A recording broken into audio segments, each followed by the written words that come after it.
Samedi 6 janvier, un cours en miracle, leçon 4. Ces pensées ne signifient rien.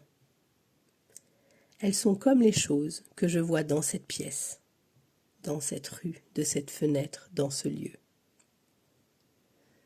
Premièrement, contrairement aux exercices précédents, ceci ne commence pas par l'idée du jour. Dans ces périodes d'entraînement, commence par noter les pensées qui te traversent l'esprit durant environ 1 minute. Puis, applique l'idée à ces pensées. Si tu as déjà conscience de pensées malheureuses, utilise-les comme sujet. Toutefois, ne choisis pas uniquement les idées que tu penses être mauvaises.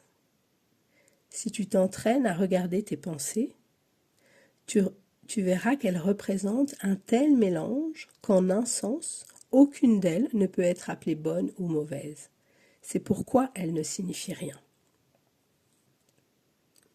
La spécification habituelle est requise lorsque tu choisis les sujets auxquels l'idée d'aujourd'hui sera appliquée.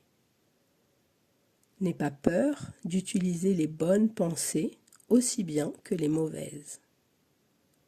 Aucune d'elles ne représente tes pensées réelles qui en sont recouvertes. Les bonnes ne sont que des ombres de ce qui se trouve derrière, et les ombres rendent la vue difficile.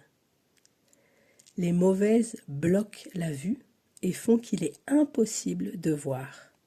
Tu ne veux ni les unes ni les autres. Ceci est un exercice très important qui sera répété de temps en temps sous des formes quelque peu différentes. L'idée ici est de t'entraîner dans tes premiers pas vers le but qui est de séparer l'insignifiant du signifiant. C'est une première tentative. Le but à plus long terme étant d'apprendre à voir l'insignifiant à l'extérieur de toi et le signifiant au-dedans. C'est ainsi que tu commences à entraîner ton esprit à reconnaître ce qui est le même et ce qui est différent.